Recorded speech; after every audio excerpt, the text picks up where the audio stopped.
Clip number 151، اس میں آپ قرآن پاک کی سورہ آل عمران کی آیت نمبر 158 سے 159 تک کی تلاوت، ترجمہ اور تفسیر قرآن صراط الجنان سنیں گے۔ بسم اللہ الرحمن الرحیم۔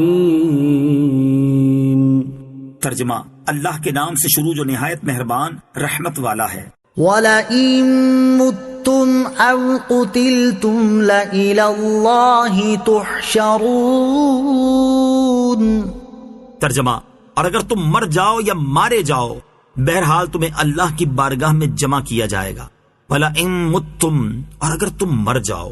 صدر الافاضل مولانا نعیم الدین مراد آبادی علیہ رحمت اللہ الہادی یہاں نہایت پر لطف تفسیر کرتے ہوئے فرماتے ہیں، یہاں مقامات عبدیت کے تینوں مقاموں کا بیان فرمایا گیا۔ پہلا مقام تو یہ ہے کہ بندہ بخوف دوزخ اللہ عز و جل کی عبادت کرے تو اس کو عذاب نار سے امن دی جاتی ہے، اس کی طرف لَمَغْفِرَةٌ مِّنَ اللَّهِ میں اشارہ ہے۔ دوسری قسم وہ ہے جو جنت کے شوق میں اللہ عز و جل کی عبادت کرتے ہیں، اس کی طرف وَالرَّحْمَةِ میں اشارہ ہے، کیونکہ رحمت بھی تو جنت کا ایک نام ہے۔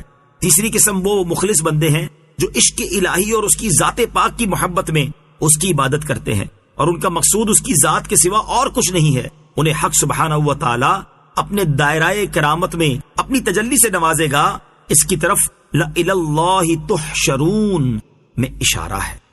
فَبِمَا رَحْمَةٍ مِّنَ اللَّهِ لِنتَ لَهُمْ وَلَوْ كُنتَ فَظًّا غَلِيظَ الْقَلْبِ لَانفَضُّوا مِنْ حَوْلِكَ فَاعْفُ عَنْهُمْ وَاسْتَغْفِرْ لَهُمْ وَشَاوِرْهُمْ فِي الْأَمْرِ فَإِذَا عَزَمْتَ فَتَوَكَّلْ عَلَى اللَّهِ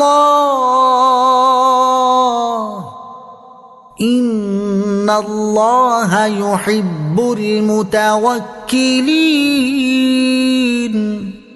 ترجمہ، تو اے حبیب، اللہ کی کتنی بڑی مہربانی ہے کہ آپ ان کے لیے نرم دل ہیں، اور اگر آپ ترش مزاج سخت دل ہوتے تو یہ لوگ ضرور آپ کے پاس سے بھاگ جاتے۔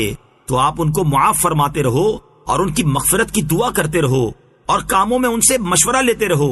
پھر جب کسی بات کا پختہ ارادہ کر لو تو اللہ پر بھروسہ کرو، بے شک اللہ توکل کرنے والوں سے محبت فرماتا ہے۔ فَبِمَا رَحْمَةٍ مِّنَ اللَّهِ، تو اللہ کی کتنی بڑی رحمت ہے۔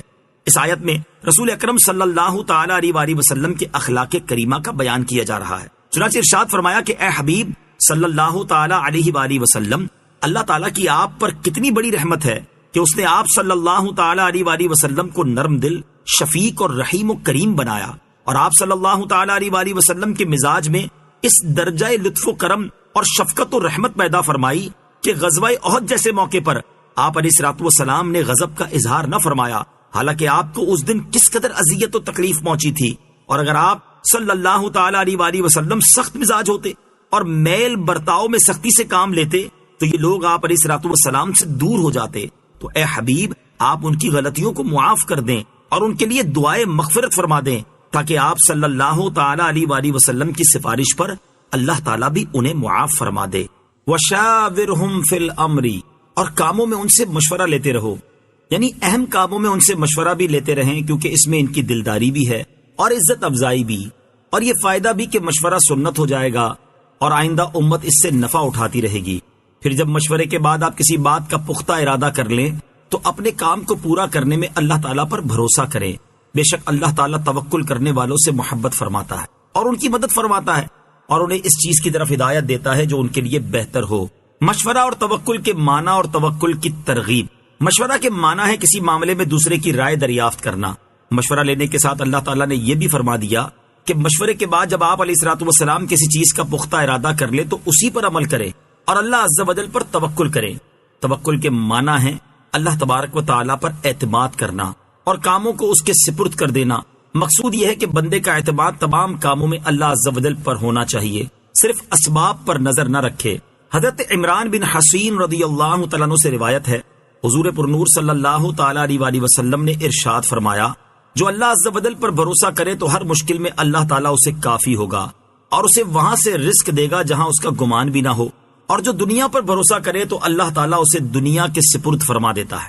حضرت عمر فاروق رضی اللہ تعالیٰ عنہ سے روایت ہے، نبی اکرم صلی اللہ تعالی علیہ وسلم نے ارشاد فرمایا، اگر اللہ عز و جل پر جیسا چاہیے ویسا توکل کرو تو تم کو ایسے رزق دے جیسے پرندوں کو دیتا ہے کہ وہ صبح کو بھوکے جاتے ہیں اور شام کو شکم سیر لوٹتے ہیں۔